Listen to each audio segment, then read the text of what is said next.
Now, let me introduce today's keynote speaker, Professor Dr. Ali Ben Makhlouf.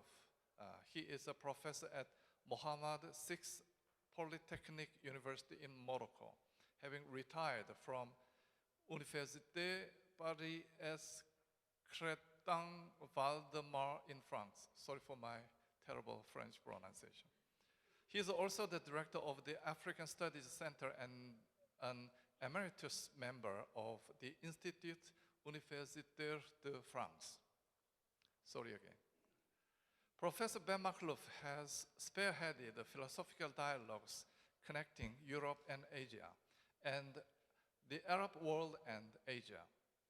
He has authored and continues to write several philosophical books that are fundamentally rooted in Arab philosophy while addressing key aspects of Western philosophy.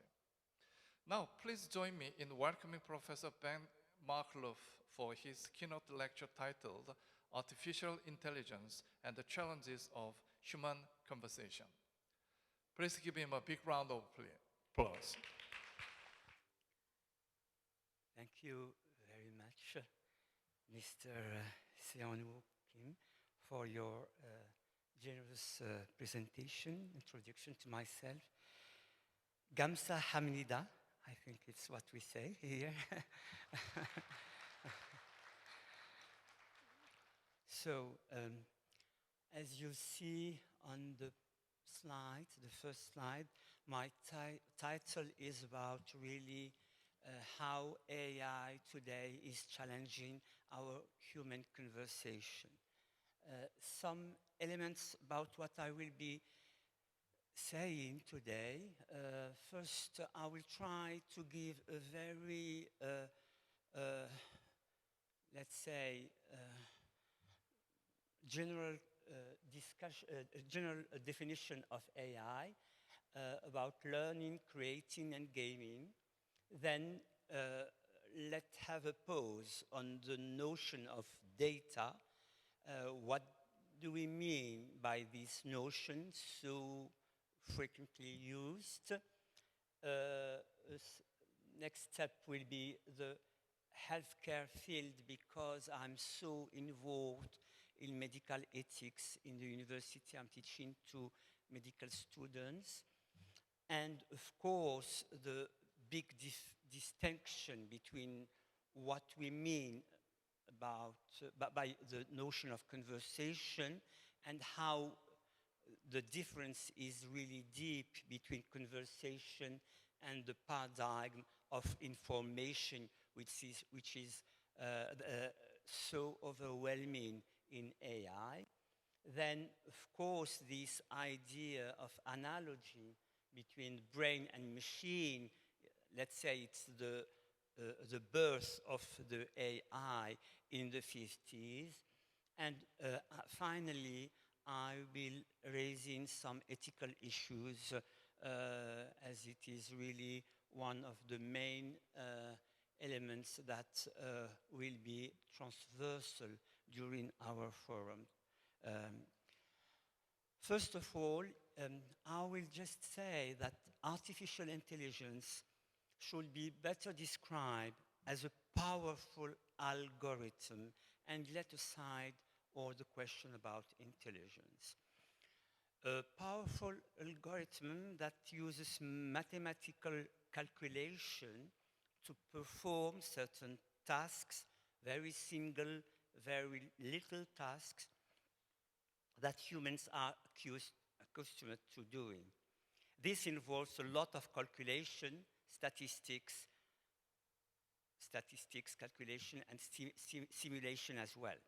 It also, of course, involves massive use of what we call big data. While human intelligence from early childhood uses little data and manages to compose and create important action, AI requires a lot of data. That will be really what is the main element of all my speech today, that it is not sure that we need that much big data for learning.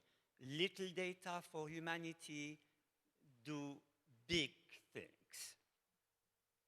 On this subject, little and small data and big data, there is at least two very opposing ways of looking at children's learning. On one side, we may say, like Marvin Minsky in the 50s, one of the proponents of strong AI, that is to say, AI present in all areas, and that it differs really very little from human intelligence. It was Minsky's idea. He was also claiming that our mind is multi-agent society, many elements composing what we call mind, that constantly divides everything it undertakes into single tasks, and as adults, we often forget this decomposition and think that our intelligence is indivisible and spontaneous. And to him, it's really a fallacy to think that our intelligence is spontaneous.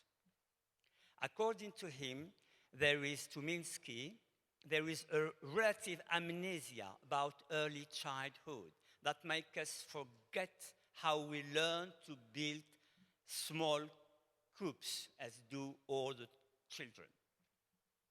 This lack of memory, I quote, makes us believe that all our wonderful abilities have always existed in our minds, and we never stop to wonder how they came about and developed. That's the idea, that we have completely forgotten how we step by step compose our mind. Following this example now of children learning, the opposite side, that of Noam Chomsky, very famous linguist, he said that really children learn with little data and constantly create sentences in a form that cannot be reduced to what AI does. Humans with little data use negation, imagination, modalities, what could be, what could have happened, what could be wished, and so on, in a way that AI cannot simulate.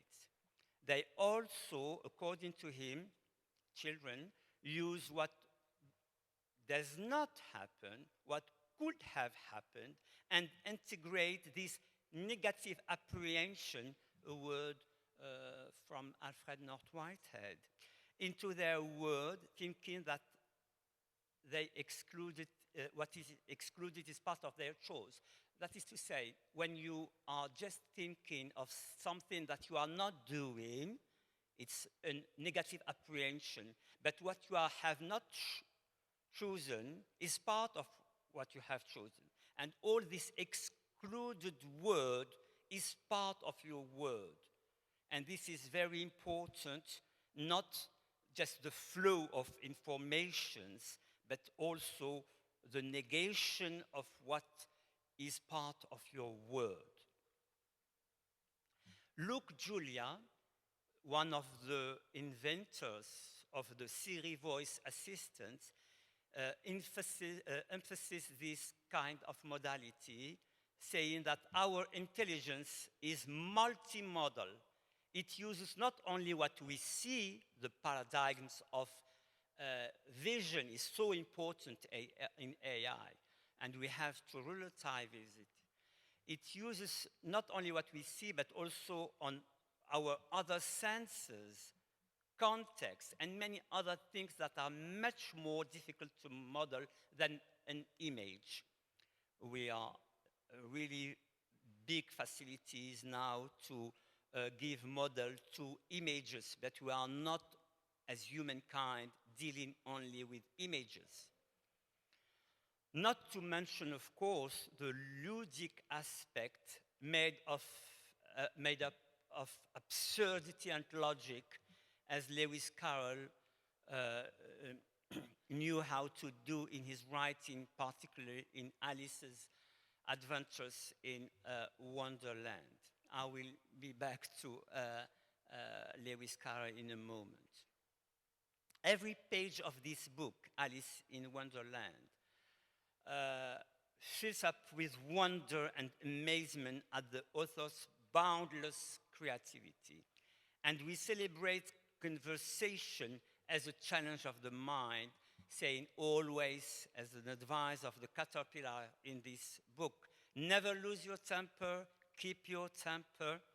And you know, Alice is really living in a very hostile world, and she has to face this strange world, and it is really a beautiful metaphor for a world that is not tailored to our desires, in which we are called to live.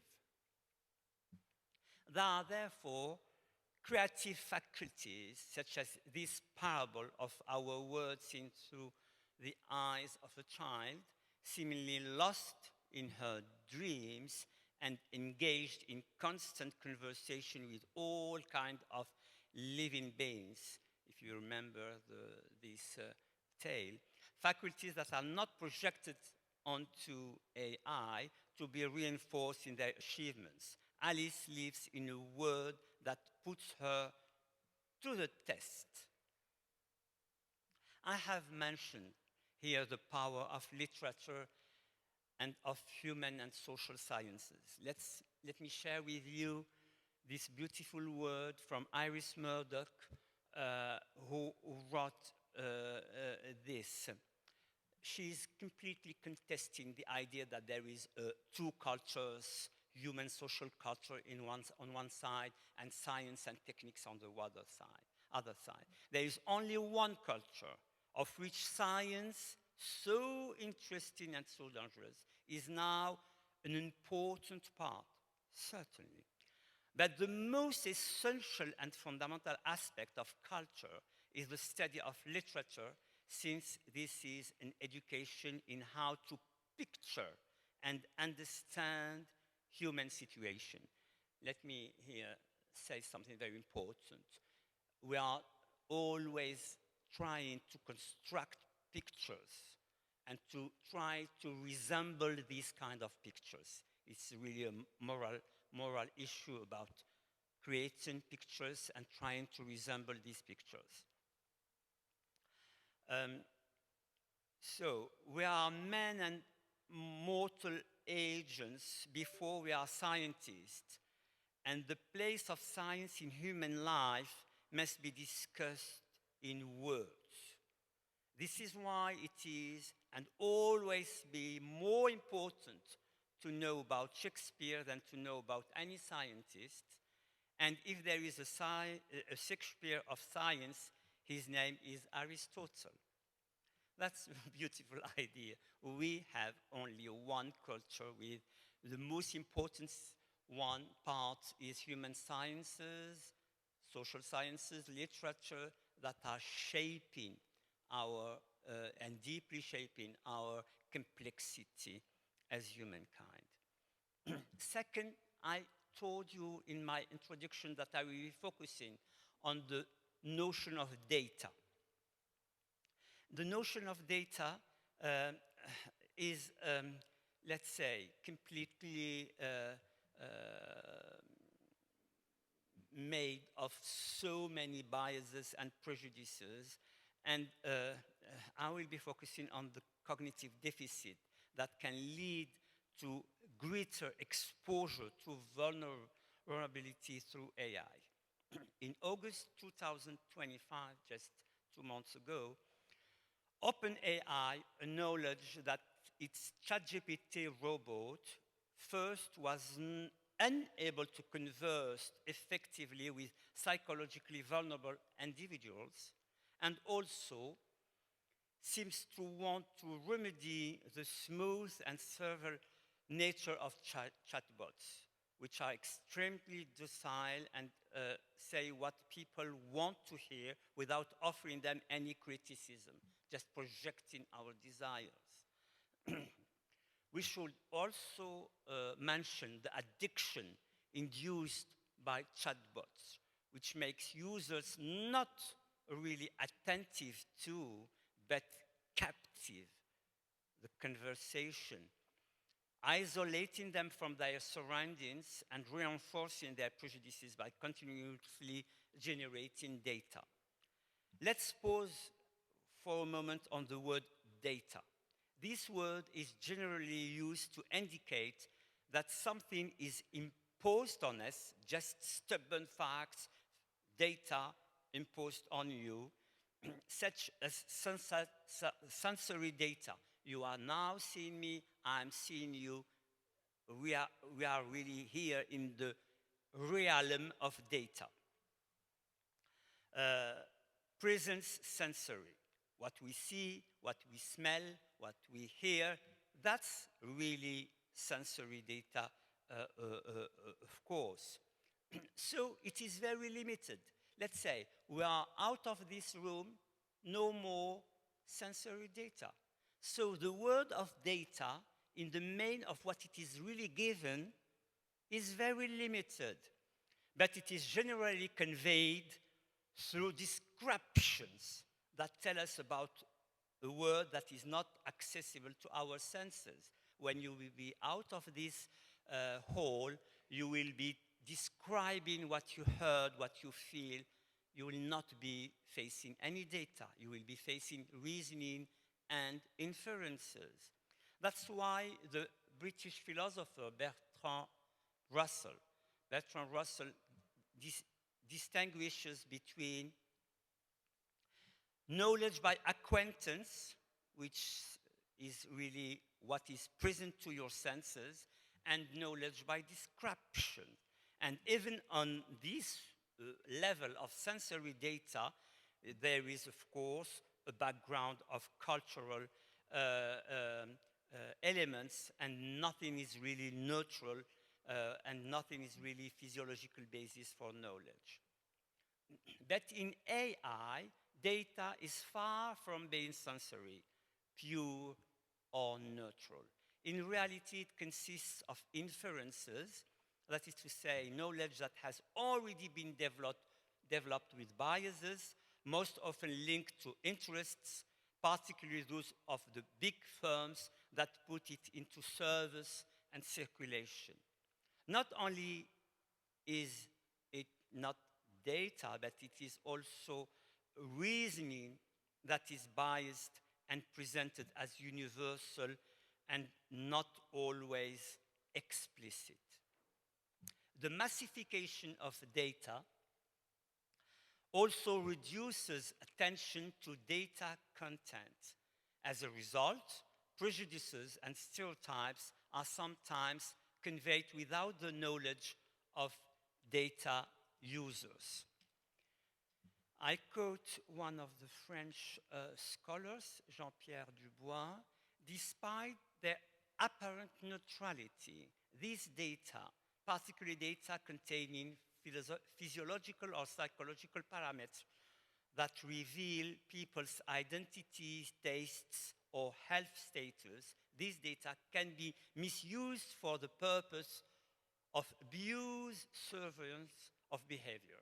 For example, by analyzing the food preferences of travelers or supermarket customers, it is possible to obtain information about consumers' personal beliefs or other elements that could be used for market research without their knowledge, the knowledge of the users, consent of the users, or in their best interests, and therefore under ethically unjustifiable conditions. So, after this pause on the notion of data, let's explore an example about the healthcare. There are growing calls for AI algorithms to be documented in a way that allows users to understand the steps involved in their development. What are really the steps in an algorithm? Not only the result. However, companies have become accustomed to offering algorithms without revealing how they were built. Designers of these algorithms remain silent about how their algorithms work, creating tension between the need for transparency, particularly regarding the steps involved in building algorithms, and competitive issues between manufacturers. I don't want to tell really what is at stake. In the field of healthcare, how can AI be integrated into the culture of patient autonomy, which has become irreversible? Now we cannot say that the patient has to ignore completely what it is about his, her health. Everyone wants to know what it is about health. And science has become more and more involved in patients rather than just applied to patients. This culture of autonomy grants patients the right to information about their health from healthcare professionals. But it is, as I put it, still a question. Should we talk about delegating responsibility to the machine's designer, or about diluting that responsibility? Still about these algorithms applied to sciences. The World Health Organization is considering the ability of digital service providers to restrict the independence of its system through human actions. Human actions has still to supervise all what it is about these algorithms. And if AI is a set of single tasks, as I said, ethics refer to the non-specific task that is of human supervision and evaluation, which should allow for compensation in the event of decision made on the basis of algorithms that are harmful. In particular, this involves assessing the share of responsibility that falls to the soft power designer and that which falls to the user. Many issues about this sharing responsibility today. Let me quote, we have already saw something from UNESCO 2021, but at the same moment, the Article 17 of the French bioethics law states this: healthcare professionals who decide to use a medical device involving algorithmic data processing based on machine learning from big data for prevention, diagnosis, or treatment purposes shall ensure that the person concerned had been informed and were applied, warned of the resulting interpretation. I will add something. Not only warned of the resulting interpretation, but really be aware of what is understood by the patient. It's not just a question of giving information. It's a question of how the patient is really comprehending, understanding what it is at stake. And the term comprehension, understanding, has to be really added every time here.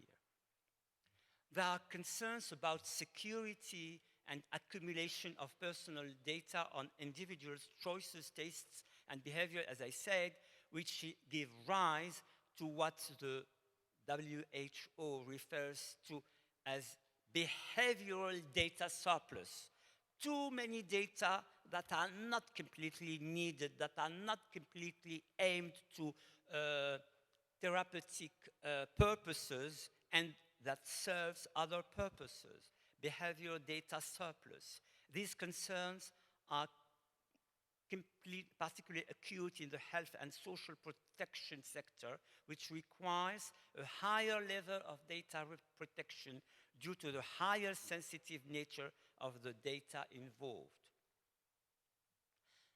Now, I move to really comparing conversation and information. Recently, so-called conversational robots, known also as conversational agents, have been, as you know, much developed. Is it really conversation? Having a conversation with someone means talking with your body, allowing for silence, sitting or standing. You are not saying the same words if you sit, if you stand up. Using a tone that changes according to the other person's reaction, and also engaging in a degree of playfulness in any conversation, to such an extent that it is often playfulness that has been used to describe conversation, as evidenced by the writings of Montaigne, French 16th century philosophers, or Wittgenstein, 20th century philosopher, on this subject. They were just saying that to speak about conversation is to use a metaphor of tennis play. Because to speak to someone is just to compare to send a ball. And you wait for a ball that is sent to you. Depending on the force of the ball, depending on the direction of the ball, you return the ball in a different way each time. This metaphor also emphasizes the direction of speech. Conversation is about orientation, not just content as it is in information. Direction implies a specific conversation from a person, one person to another, rather than expectation based on content. Conversing with a human being means taking the risk of being contradicted or contradicting others. I mentioned already Alice in Wonderland. Alice's tough word. She was always contradicted. Montaigne said that Socrates laughs at contradictions and even sought them out because he knew that they sharpened the mind. So much so that conversation is not conducted to learn new things, but to develop the ability to learn. It is not a matter of accumulating knowledge in the form of data. Plato took this lesson to heart, saying that education is about moving toward less. I started my talk about little data. Education is about moving toward less, not more. And consider also Lewis Carroll play on words between lesson and lesson. The lesson is to listen. Less is more. I quote the poet Robert Browning, do much less, so much less. Someone says, I know his name, no matter, so much less. Well, less is more. And you know this expression was taken up by the architect Van der Rohe in Bauhaus movement, who wanted minimalism in architecture. Less is more. Allow me to share with you on these subjects a passage from 11th century Arab philosophers, Abu al-Hamid al-Ghazali, died on 1111, if I may say, Common Era. His idea was to rid the heart of the rust that accumulates there. Rust here meaning bad deeds. To convey this idea, he used the following story. An Arab Muslim caliph organized a painting competition between two groups, one Chinese and one from Byzantine. So he gave two sections of a wall on which to practice their art separately by a veil. When they finished, the caliph was surprised to see that the Chinese had not used any tools. They said that they had worked and that the veil could be removed to reveal their word, if I may say. Their work consisted of polishing the wall until it resembled a mirror in which the Byzantine's work was reflected. Competition became collaboration, and through their work, doing less, the Chinese magnified the work of the others. You see what the Byzantine did in the mirror, just done by the Chinese, who just polished the wall, not adding something. We are increasingly overwhelmed by a continuous flow of information that does not always have the status of validated knowledge, whereas we could take inspiration from the lessons of Plato and Chinese painter to remove everything that clutters our mind and often comes from fake news, as you know. Since 2022, on social media, the amount of fake news has exceeded that of valid information. Fifth, all about what I said comes from this analogy of brain and machine.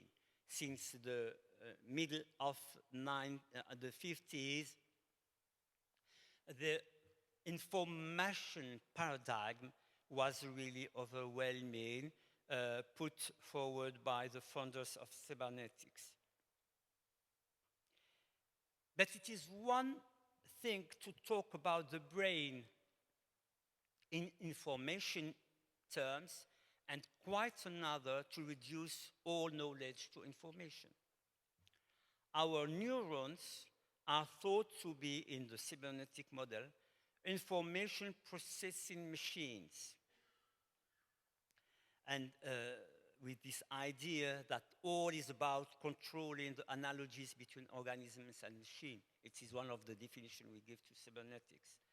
And then we adopt this metaphor, that is to say that neural activity is thought to be a coding activity based on the binary principle of rest, action, inhibition, excitation. It is easy then, in this metaphor, to conclude that the speciality of neurons, is like a network that represents informational states governed by logical operations such as conjunction, neurons together, disjunction, separate neurons, implication from one neuron to another. The informational metaphor is used to describe the relationship between the brain and thought. Both are considered process information at different levels of representation and organization. Embedded in this paradigm of information and single tasking, the human brain has become involved in mechanical tasks as if it functions like a calculating machine. But it is really difficult to project onto the human brain, the performance of a single task or a combination of single tasks. I was long time member and vice president of the French Committee of Health Sciences in France from 2008 to 2016, and then I conducted a report on functional magnetic resonance imaging with the neurologist Marie-Germaine Bousser. And what really functional magnetic resonance imaging, fMRI, show is the studies of this show is that there is not necessary, and that's very important, a correlation between the amount of activity revealed in the image and the physiological importance of the task being performed. We cannot just be focusing on task and function. Similarly, the area of the brain highlighted by fMRI does not indicate that this area is devoted to a single function. You can have a high activity with not really a big function or huge function. Neuronal activity is not directly correlated with the importance of the function. That's very important. And the blood oxygenation level dependent, what we call BOLD signal, measured by fMRI, is not a direct image of neuronal activity, nor is neural activity a direct image of the brain stakes, nor the brain stakes the image of the mind. The BOLD signal only measures the metabolic changes associated with neural activity. So it's very fragmentary and very modest. Philosophers have never spoken of knowledge in terms of addiction. On the contrary, the more we know, the more we develop the means of knowing, not only in quantity but also in quality, and conversations remain the human means not only of sharing pleasure, of talking, but also of building common projects, social projects, collective projects. However, the cognitive abilities of human beings are increasingly being called into question by the use of ChatGPT. Studies such as the one conducted by MIT researcher Natalia Kosmina show that just this year, show that memory, attention, and planning skills are in the long run atrophied by the exclusive use of ChatGPT. That's very important. Add to this the fact that the digital distraction reduces our ability to concentrate and undermine our attention span. We remember less of a text written by ChatGPT than one we have written ourselves. We absorb knowledge less effectively by this way of ChatGPT. Like bees transforming marjoram into honey, humans transform what they learn into their own language or own knowledge as well. The heterogeneous becomes homogeneous. This is what is called into question by ChatGPT, which tends to standardize knowledge without making it truly universal. Finally, my last session, it's about ethical issues raised by AI, but they were present in all my talk today, my lecture. Questioning knowledge is therefore very different from consuming data. Even when that data appears to reflect controversy in the form of some people think that, others think that. If you consult ChatGPT, you will have always this kind of balance, but it's really so artificial balance. I will show you why. Professor Raja Shatila, he is a professor of artificial intelligence, robotics, and ethics at the Sorbonne in France, emphasizes this. The artificial intelligence system is not a moral agent in the philosophical sense of the term. It is a digital system which, and it is very important, does not understand the term it uses. It's pure syntax without semantics. To think that AI will be competent in matters of morality is an ontological error. He adds, ethical deliberation is not about applying rules. It is about reflecting on concrete situations, taking into account values that may be varied and at times contradictory in order to make choices. I add something to this, going further, because it's not only a matter of making choices. No, we have to prepare our choices. Between two actions we chose, between two choices, there is an interval, and it is during this interval that the choice is made. And this interval is so important. This interval is very difficult to simulate in a chatbot or conversation agent. The interval between two actions, two choices, requires reflection that constantly weights up the available arguments, concrete situation, and context. More and more, I'm deeply convinced that it is not the immediate choice that qualify really what we are doing. What qualifies what we are doing is the interval between two choices, how you are preparing your choice, how you are preparing your decision. And it is what I call attention. Attention. We have a really rich vocabulary when it comes to talking about will, free will, choice, power, control, but a very poor vocabulary when it comes to talking about attention. The automatic nature of data and its massification do not allow attention to be exercised, not to mention that most of it is forgotten as soon as it is used. To nourish this vocabulary of attention, let's start with promoting a cosmic humility. We are symbiotic in the biosphere, a microcosm within the macrocosm, and with the biodiversity of which we are part, but which we also view from the outside.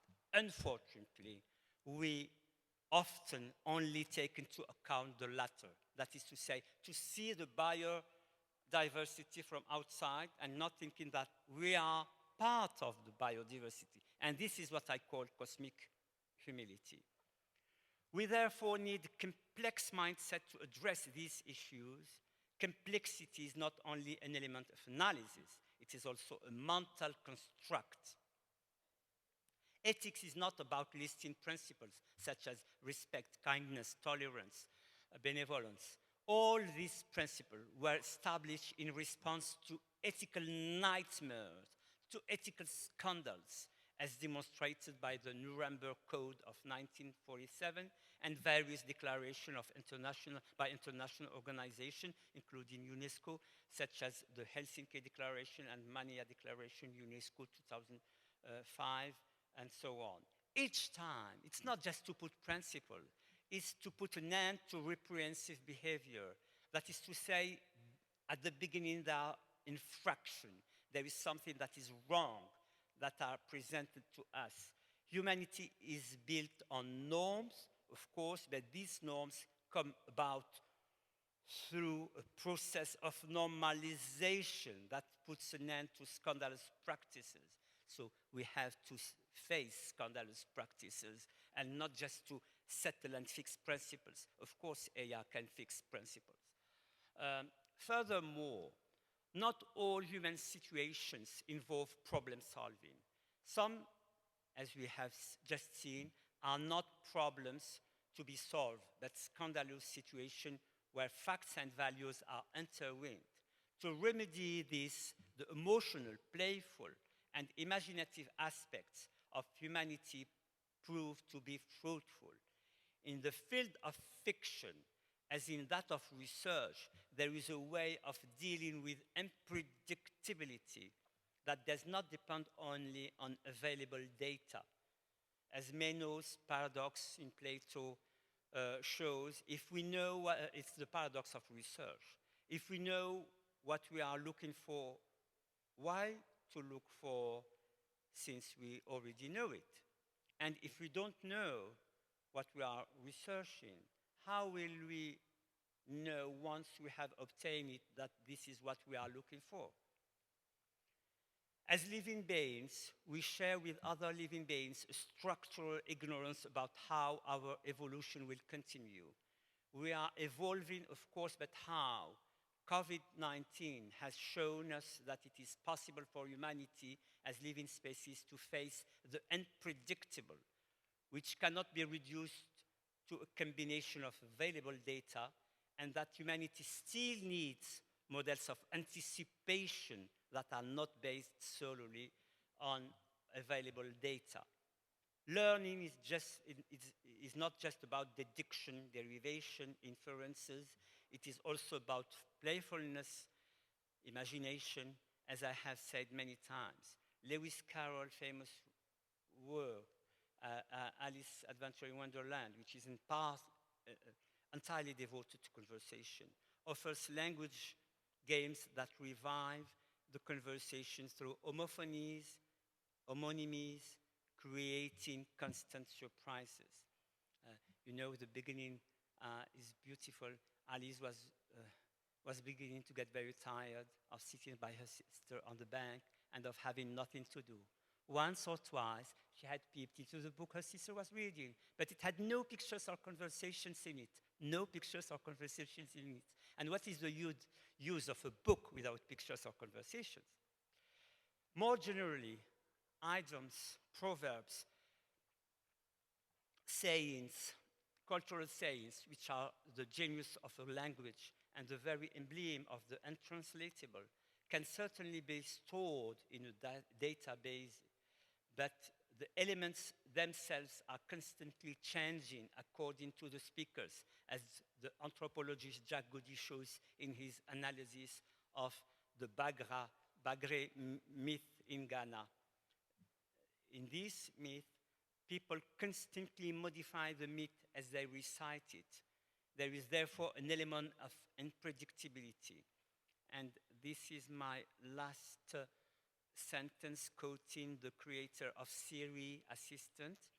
Human intelligence is capable of adapting to new situations and inventing without having been specially or specifically prepared to a particular situation. Machines, on the other hand, need to have seen a similar case before. Thank you. Thank you so much for your wonderful and insightful lecture. Now it is time for us to invite our distinguished commentator to the stage, Professor Hyesuk Kim. President Kim is currently serving as the 25th President of International Federation of Philosophical Societies, FISP. She is also a Professor Emeritus in the Department of Philosophy at Ewha Women's University, which is located in Seoul, Korea. She served there as the 16th University President. One truly remarkable point about President Kim is that the events leading up to her presidency at Ewha University marked the beginning of a significant positive political change here in Korea. In that process, she became the first president of the university to be elected through a direct vote by the entire university community. President Kim has also served as the president of the Korean Philosophical Association and had played vital roles in organizations like the International Association for Philosophy and Literature and the International Association of Women in Philosophy. She was elected as the president of FISP last year. I should mention that at that time, I was the president of the Korean Philosophical Association, which was one of the several associations that recommended her for the role. However, it was not the Korean Philosophical Association that took the initiative in her campaign. Rather, it was an international association of women in philosophy, primarily based in Europe.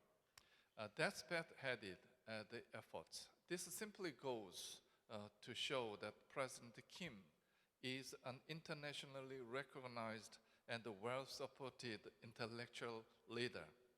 Today, she is truly at the forefront of advancing the humanities globally. Now, without further ado, let's welcome President Hye-soo Kim to share her commentary.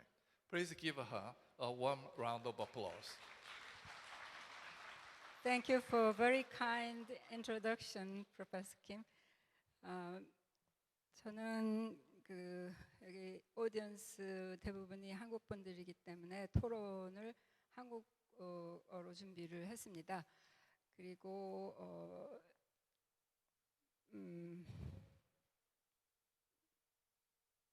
발제자를 위해서 제 토론 마지막에 잠시 영어로 질문을 좀 드리도록 하겠습니다. 오늘 이렇게 성대한 자리를 만들어 주신 여러분들께 감사를 드립니다. 이런 자리가 마련되기 위해서 몇 달간의 거의 1년에 걸쳐서 얼마나 많은 준비가 있었을지 제가 잘 알고 있습니다. 세계인문학포럼은 초창기부터 처음 실시됐을 때부터 제가 봐왔고 또 때때로 관여를 했었기 때문에 제가 이런 자리에 이렇게 참여하게 된 것을 영광으로 생각합니다. 알리 벤 마클라프,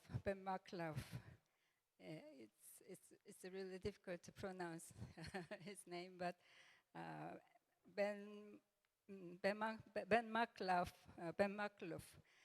교수님의 기조연설을 토론하게 된 것은 이제 영광으로 생각을 합니다. 저는 아까 소개받은 대로 철학가 이화여대 철학과 명예교수로 재직이 아니죠. 명예교수인 김혜숙입니다.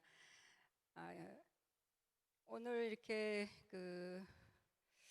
피스푸는 5년마다 월드 컨그레스 오브 필로소퍼스를 오거나이즈하는 그런 기구입니다. 제가 회장을 맡아서 작년부터 일을 하고 있습니다. 오늘 선생님께서 교수님께서 말씀해주신 바는 이제 AI가 초래할 여러 가지 문제들을 인문학자의 관점에서 말씀해주신 것입니다.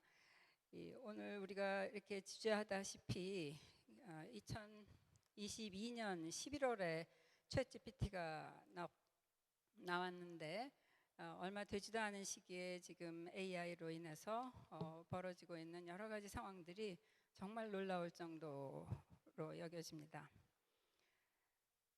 이제 아날로그 시대로부터 디지털 시대로의 전환은 이제 불가피한 그런 전환으로 보입니다. 제 기억에 남아 있는 변화의 시작은 박사학위 논문 쓸 당시에 1986년 뭐 이 정도 되는 것 같습니다. 그때 처음 경험한 멍텅구리 컴퓨터였습니다. 그건 인터넷이 연결이 안 되고 그냥 편집과 이런 것만 자유롭게 할 수 있는 그 컴퓨터와 모뎀이었는데 그거에서만도 굉장한 감격을 맛보았습니다. 근데 이메일, 핸드폰, 인터넷 등장은 제 대학 강의 경력의 그 과정 안에서 굉장히 많은 그 강의 방식과 내용을 바꾸게 하였습니다. 이제 인공지능의 진화 앞에서 인간은 양가적인 감정을 느끼고 있습니다. 생명공학의 발전, 우주공학의 발전, 정보처리 기술과 미디어의 발전 앞에서 환호하는 이들, 유토피아를 꿈꾸는 이들이 있는가 하면 또 디스토피아를 갖다가 보는 그러한 사람들이 있습니다. AI의 아버지라고 하는 제프리 힌튼 같은 사람은 이제는 AI의 위험에 대해서 많은 강연을 다니고 있는 상황입니다. 제가 이제 저도 이제 또한 이러한 그 현상을 갖다 경외와 두려움의 시선으로 바라보게 되는데요. 오늘 선생님의 말씀을 간단하게 요약을 하자면 첫 번째로는 인공지능은 인간이 익히 해왔던 특정한 일들을 수행하기 위해 수학적 계산을 사용하여 만들어진 강력한 알고리즘이다. 유기체로서 세계에 대한 감각적 지식을 갖는 인간과 달리 인공지능은 빅데이터, 계산, 통계, 확률에 의존을 한다. 인공지능은 세계를 알지 못한다. 굉장히 아이러니죠. 우리는 세계에 관한 질문을 인공지능에게 하는데 사실 인공지능은 오르가니즘이 아니기 때문에 컨셔스니스를 가지지 않고 데이터를 처리하는 그런 과정 안에 있는 것이기 때문에 세계를 알지 못한다. 또한 데이터 처리에 있어서 편향성을 가질 수 있고 중립성을 잃을 수 있다. 아까 데이터에 대해서 굉장히 많은 말씀을 해주셨는데 데이터의 성격이라든가 데이터의 활용 또 미스유즈, 오남용 같은 경우가 이제 발생할 수 있겠죠. 그리고 인간의 모든 정보들이 데이터화하면서 그게 정확하게 데이터화되는 것이 아니라 특정 방식으로 데이터화될 수 있고 그런 방식으로 어떤 앱스트랙션의 레벨이 자꾸 높아지고 그러면서 인간이 정확하게 인간의 삶 자체가 그걸 어떤 방식으로 이 데이터화하느냐, 캐테고라이즈 하느냐에 따라서 굉장히 달라질 수 있는 그런 이제 근본적인 문제를 가지고 있습니다. 그래서 이런 그 기술 디자이너들, 소프트웨어 디자이너들은 데이터의 수학적, 논리적 처리에 관심을 줄 뿐 그 내용에는 관심을 갖지 않는다. 또한 인공지능을 사용한 학생들은 주의력, 비판적 능력, 자유의지가 위축될 수 있다. 다음에 두 번째로는 대화의 본질이 무엇인가라는 그 중요한 질문을 던지고 있으십니다. 대화에서는 맥락적인 파악과 이해가 매우 중요하다. 침묵조차도 매우 중요한 의미를 전달할 수가 있다. 수학화할 수 없는 것들의 영역에서 발생하는 일에 관심을 가져야 한다. 세 번째로는 뇌의 기능은 기계적 과정으로만 설명될 수 없다. 뇌의 한 부분은 다양한 기능을 수행하는 데 쓰일 수 있다. 뇌의 기능은 우리가 기계로 분석하는 것보다 더 복잡하다. 인간의 알미나 대화는 단순한 과정이 아니다. 그것은 대화하는 즐거움뿐만 아니라 그걸 통해서 우리는 공동의 프로젝트도 만들 수 있고 또 우리 자신과 세계를 변화시킬 수도 있는 것이기 때문에 이 대화가 가지고 있는 것이 이제 우리가 인공지능하고 대화할 때 상황하고는 굉장히 다르다는 것이죠. 배움에 있어서 인공지능을 사용하는 것은 인간의 중요한 정신 기능, 즉 기억, 주의, 기획력, 자발적, 비판적 사고 능력을 위축시킬 수 있다. 이건 벌써 학생들 대상 연구에서 나타나고 있다고 말씀을 하십니다. 네 번째로 안다는 것은 데이터를 소비하는 것과는 다르다. AI is a digital system, not a moral agent라는 그 표현이 굉장히 압축적으로 잘 표현을 해주고 있는 것 같은데 에이전트가 되기 위해서, 에이전시가 발동하기 위해서는 어떤 결단하고 의지하고 하는 주체가 필요한데 AI는 그런 주체성을 갖지 못한다는 거죠. 그래서 주의를 기울이는 것, 잠시 말하지 않고 심사숙고하는 것, 이러한 인간적 특성들은 기계적으로 구현하는 것이 거의 불가능하다. 인간이 판단을 할 때, 윤리적 판단을 할 때 단순히 원칙을 나열하거나 연역을 하는 것이 아니라 인간이 가지고 있는 특성들을 반영해서요. 거기에는 여러 가지 욕구니 지향이니 굉장히 많은 것들이 개입될 수 있는데 AI 경우와는 이제 이것이 다르다라는 거죠.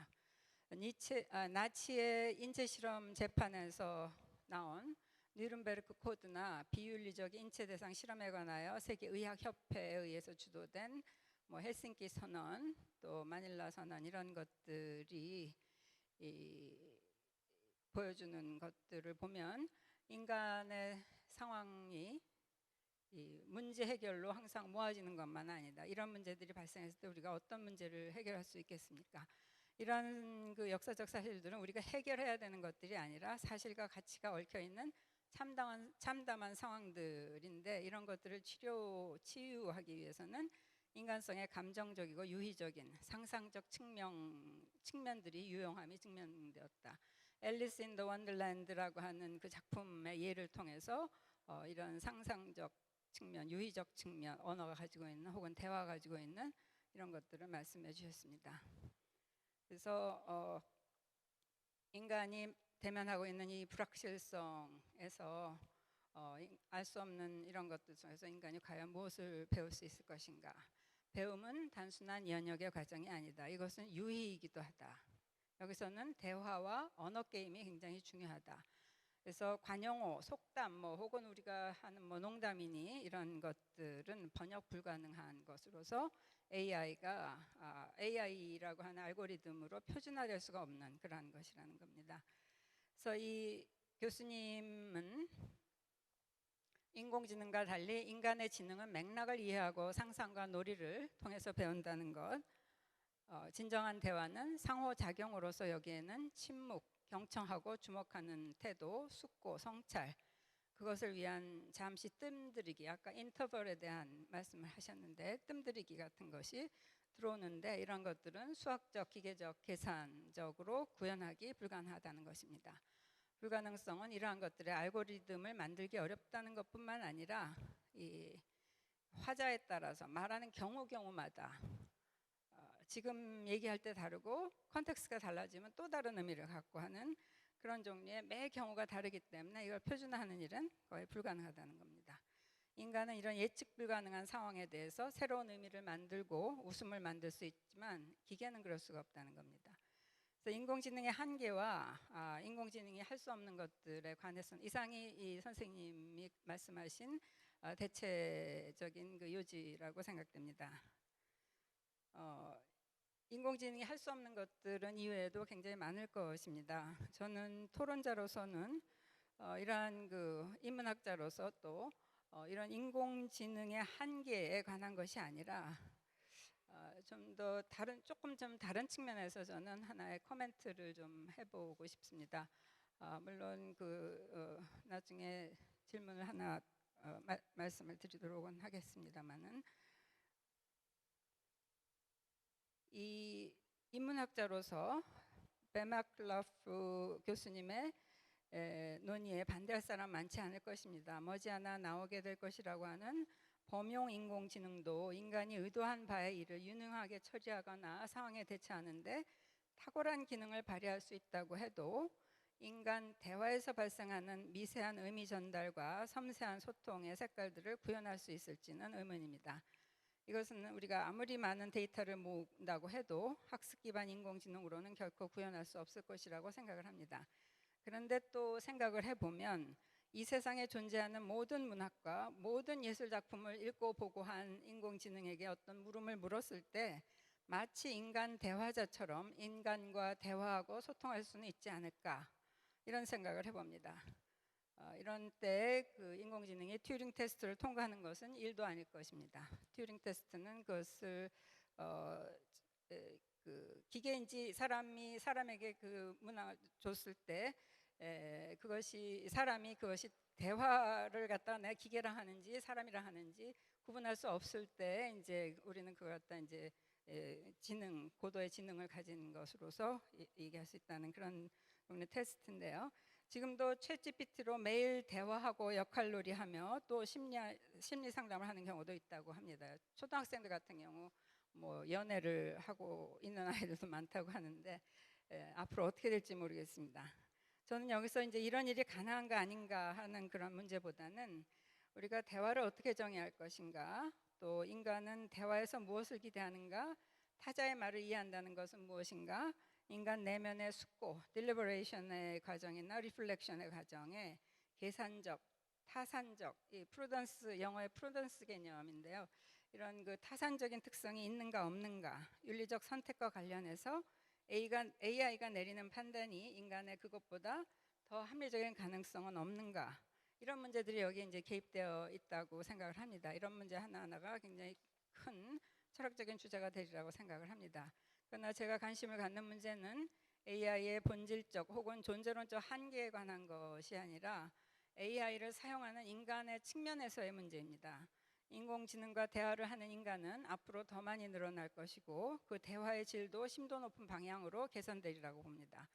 인간 대화자, 휴먼 인터로큐터는 AI와 다양한 대화를 나누고 그것을 통해 다양한 경험을 하게 되면서 매우 감정적인 관계를 구축하게 될 수도 있을 것입니다. 우리가 마치 동물과 감정적인 관계를 구축하는 것처럼 이 관계는 AI를 마치, 진짜는 아니지만 마치 하나의 인격체처럼 생각하고 그와 마치 진짜 상호작용을 한다고 믿는 차원으로까지 발전할 수 있습니다.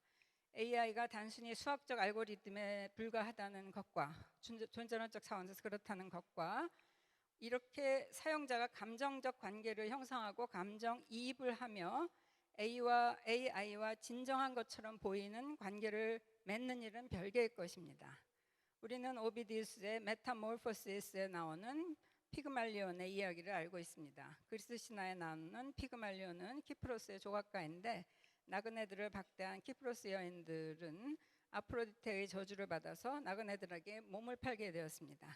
피그말리온은 여인들이 이렇게 천박하게 전락한 것을 탄식하면서 독신으로 혼자 살았습니다. 대신 그는 상아로 아름다운 여자를 조각해서 그 조각상과 언제나 함께 생활하고 그는 조각상에다가 갈라테이아라는 이름을 붙이고 마치 사람인 듯이 대했습니다. 나중에 달리라고 하는 화가가 이제 자기 애인한테 이 갈라라는 이름을 붙여주죠. 옷도 갈아입히고 몰래 입맞춤도 하면서 혼자 탄식하곤 했습니다. 아프로디테는 조각상에 진짜 여자로 변신하게 해달라는 피그말리온의 간절한 기도에 감복해서 이 조각상은 여인으로 이제 변화했다는 얘기입니다. 인공지능이 진정으로 인간처럼 느끼고 새로운 창안을 만들어내지 못하고 상상력이 없고 과거에 매몰되어 있다고 하더라도 인간은 자신의 상상력을 통해 그런 존재와 인격적 관계를 형성할 수 있고 그것과 누구보다도 진정한 대화를 나눌 수 있다고 믿을 수 있습니다. 사실상 인간과 인간의 대화에서도 우리는 상대방과 진정한 대화를 나눌 수 있는지 말하기 어렵습니다. 어떤 사람은 나의 침묵의 의미를 알지 못하며 내가 보내는 다양한 비언어적 사인을 읽지 못할 수 있습니다. 타인의 마음, other minds라고 하는 철학에서 유명한 문제가 있는데 이 철학적 논리를 우리는 알고 있습니다. AI와의 대화에서 대두되는 여러 문제들이 사람과 사람 사이의 대화에서도 대두되는 것이라면 굳이 AI가 디지털 시스템에 불과하다는 존재론적 차이가 의사소통에서의 질적 차이를 함축한다고 볼 수 없을 것입니다. 인간 간 대화에서도 상상력의 부재, 공감의 부재, 이해의 부재, 숙고의 부재, 번역 불가능함의 문제가 항상 있기 때문입니다. 앞으로 인공지능에 의해서 엄청나게 확장될 메타버스에서 인간이 어떤 삶을 살게 될지 가늠하기 어렵습니다. 기술의 발달로 인해 사이보그까지 출현할 수 있는 때 인간과 기계 사이의 경계는 매우 불분명해질 것이라고 생각합니다. 그러나 무엇보다도 제가 두렵게 생각하는 것은 인간이 스스로 만들어 놓은 거대한 관념의 세계 안에 갇혀 끝없이 순환되는 자기 애에 빠져 진정으로 타자, 이 타자는 내가 마주하는 상대방뿐만 아니라 이 세계라고 하는 그 타자, 나 아닌 다른 것을 만날 수 없게 될 것이라는 점입니다. 자기가 생각한 이상적 여인을 만들어 사랑했던 피그말리온은 결국 자기 자신과의 사랑에 빠졌던 것입니다. 갈라테이아는 자기 의지를 가진 여자를 할 수 없을 것입니다. AI는 의식이 없기 때문에 세계를 알지 못합니다. AI에 빠지게 되는 인간은 결국 누군가가 만들어 놓은 정보의 바닷속을 헤매면서 피그말리온처럼 무한한 자기와의 관계 혹은 자기 지시 안에 놓이는 역설에 처하게 됩니다. 데카르트의 악마 가설이 현실이 되는 악몽이 우리에게 다가와 있는 것은 아닌가 하는 생각이 듭니다. 나 혼자 꾸는 꿈은 꿈이지만 모두가 꾸는 꿈은 현실이 된다는 관념론자의 말을 위안 삼아 잃어버린 줄도 모르는 현실을 잊고 살아야 할 것인가? 진리는 더 가까워진 것일까요? 아니면 더 멀어진 것일까요? 아니면 그런 것은 애초에 없었던 것이므로 현재 누리는 것에 집중해야 하는 것일까요? 피그말리온의 사랑의 결말은 어떤 것이었을까요? 제 토론은 여기까지 되겠습니다. I would like to make a kind of summary of my comment to Professor Ben Markloff.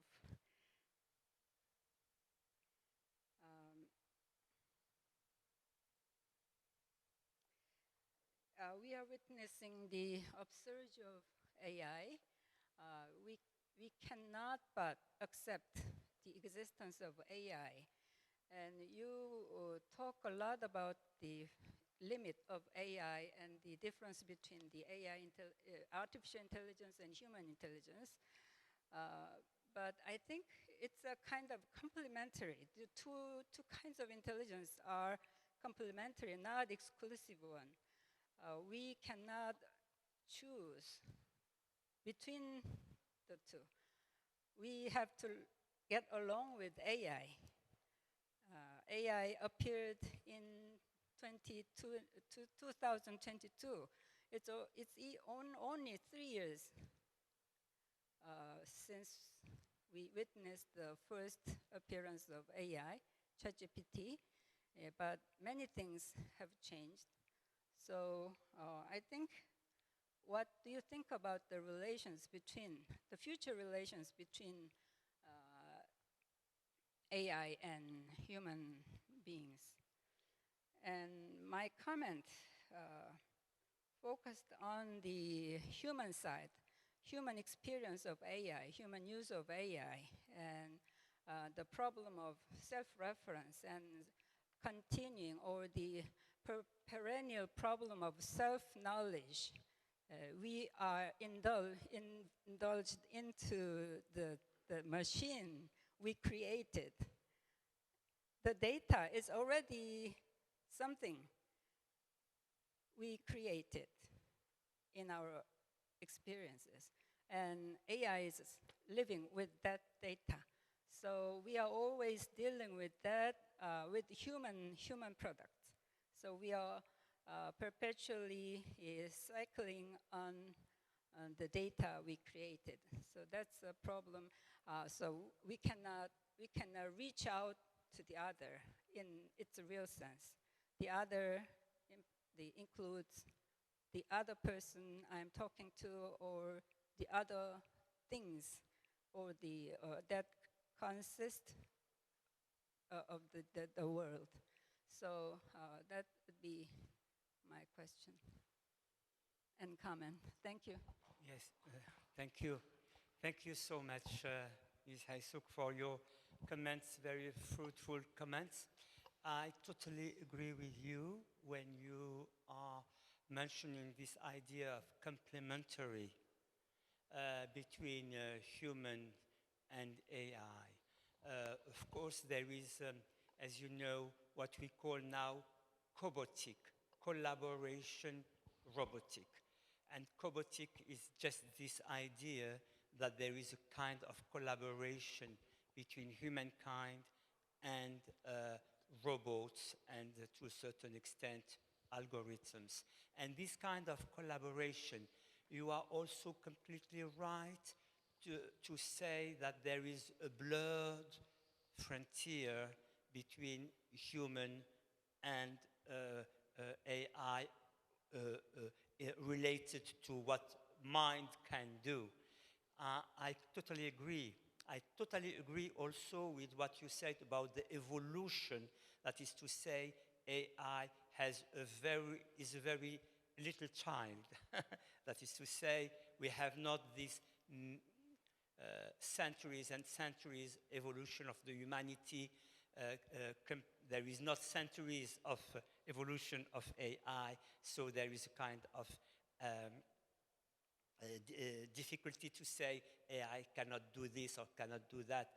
What I was trying to say was not that much about the limits of AI, that's about the specificity of human conversation, which is to a certain extent very far from what ChatGPT can do. That was my first element, not that much limits, that the specificity of human conversation. And the other elements you emphasize on it, and I think we share this idea that to make place to silence in conversation and to make place to imagination, it's very important, and I'm still wondering what could be the place of science in AI, because I was also mentioning this important value of little data, of really small and putting less lesson things about the lesson, as Lewis Carroll was saying, as well as Plato. You also mentioned an important element about self-knowledge, and people are really living now in a world where AI starts to be a part of their self-knowledge. But the problem is that I think, philosophically speaking, that it's a lure to focus that much about self-knowledge.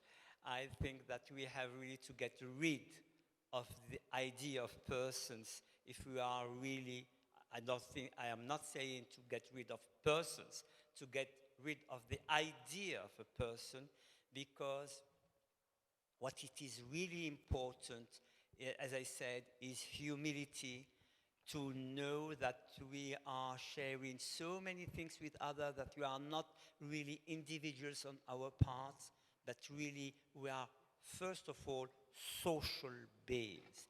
And this idea of social beings involve context, involve cultures, involve building a common world. And yes, you challenge things I said in another way, saying in this common world, we have also to make more and more place to AI. I will still be thinking about it. Thank you so much. Thank you. Now I'm going to collect the first question here. Yes, sir. Please, can you identify yourself first and then give your question to him? My name is Youngmin Kim. I'm Professor Emeritus of Dongguk University. Thank you so much for your provocative, at the same time very knowledgeable information, also insightful kind of the understanding of the AI in relation to the contemporary, rapidly progressive kind of the world changing phenomenon.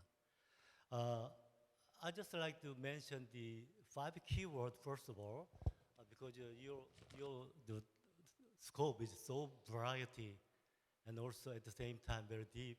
And I would like to mention the database, or first of all, data, and second, the attention, and then third, less is more, and fourth, the unpredictability, and then fifth is kind of questioning. This is kind of the key word for my question, but I don't want to spend too much time upon this kind of questioning. First of all, the data. I think the AI is dealing with so big, I mean, the undescribably bigger and bigger. Daily, it's becoming bigger and bigger. The small data, the big data. I think according to digital humanities people, there are 2 different or 3 different kind of the database, like the structured data or unstructured data, or in the meantime, semi-structured. So I think the AI is dealing with even the unstructured database. It's so huge. It's not structured yet, but it's still data. It's growing. Every day, social media is full of so much different kind of the growing database. So this is the nature of data. So how can you get access to the data? Previously, we didn't know. During the pandemic, a lot of people were using this kind of the how to handle the big data. So now, here we are. So I think that's the nature of the database. But second of all, attention. As you mentioned very insightfully about the meaning of attention. I think I still remember the Catherine Hales was talking about the attention in a different.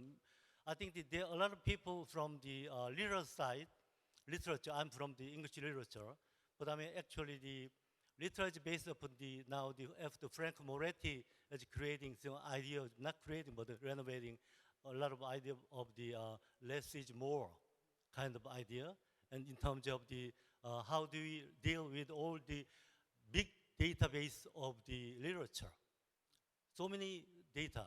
So how can it deal with this data? And then if you use the distant reading and close reading, a lot of people, I studied with the close reading, each individual poem, and then collective the database of all one author, or maybe later we have a huge number of the other related modernism, postmodernism, and contemporary period. So this is really the nature of world literature database. And then we don't know how to handle this one. So the way we can do is kind of dealing with AI is doing this. This is my understanding. Finally, Well, can we unpredictable. stop here because we need Yeah. some time to hear from Dr. Marklov. So, Finally, yeah, I think we have only Yeah. like 5 minutes I for finalize. answer. So, yeah. Unpredictability. I think AI is growingly understand the nature of unpredictability. If you ask a simple question, he answers a simple way. If you ask the very sophisticated question, he's answering that. So this is dangerous, at the same time, very remarkable achievement of the AI. So I just want to find out how you answer. Sorry that I spent too much time. Well, thank you so much for your question. Actually, Professor Kim is a very famous and renowned scholar in Korea, so you need to be very careful in answering his question. Yeah. So very briefly, you're right on this distinction between structured data and unstructured data. I didn't focus my topic on this element. And now you're right, we have to make things more precise and not only speak about big data, but also about structured and unstructured data. And we are facing so many unstructured data with the problem of license that is not given to so many data that are shared. Let's say if I just put on the website that there were so many people here for this kind of, let's say, weight, or let's say how tall they are, unstructured data, and I put it without your consent. You are right to focus on this element.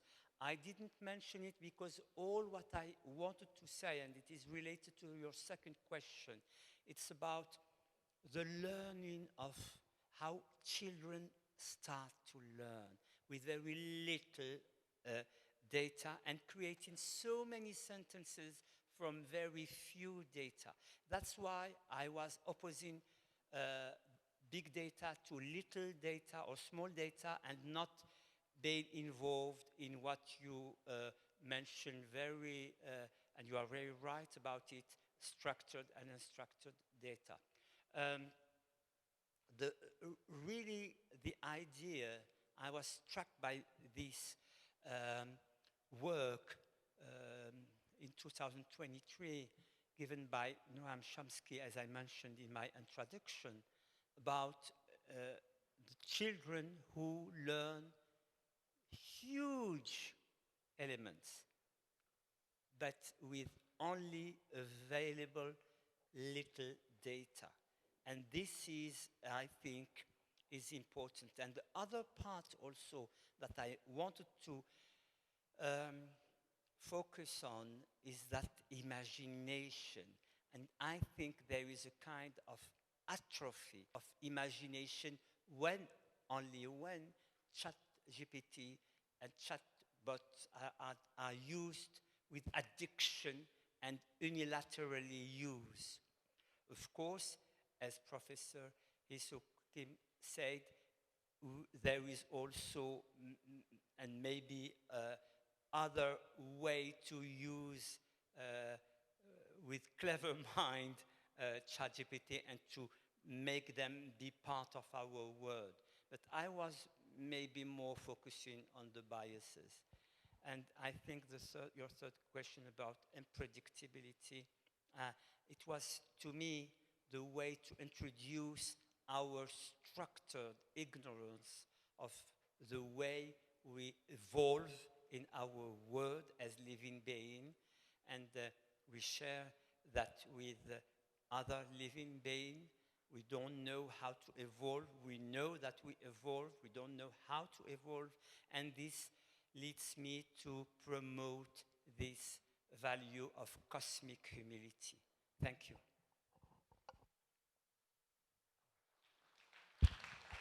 Thank you so much. The second question will be made by my colleague Bala. He is from Delhi University in India. Hello. Thank you, Professor, for a very illuminating lecture. I'll straight away come to the point. The whole issue is about the conversation between AI and human, whether it is possible, or I think the more important question is to ask, how do we make it more possible? No? So that's where the whole direction of the conversation is happening. If that is the case, the ontology becomes very important here.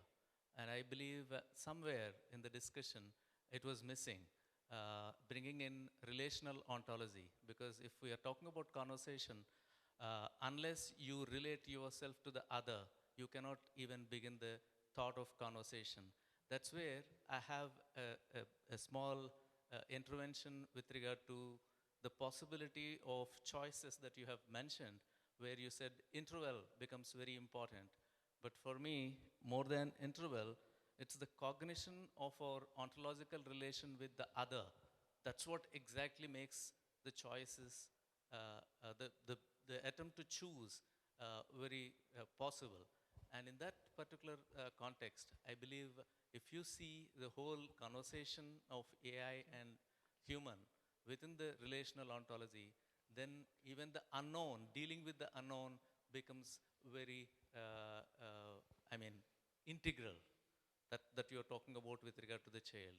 So, yeah, these are some of my thoughts with regard to the 2 points that you have made, one related to the child and the other related to interval that you mentioned about. Thank you. Ali, if you don't mind, can we take the third question Yes. from Mr. Yes. Bakawi? Okay. Or Mrs. Bakawi? You do you have a question? Oh, you don't have. Okay, then let's take the last as the last. Okay. Yes. Yes, Thank you. please. Thank you. Thank you so much for your question. I totally agree with you, and what you say.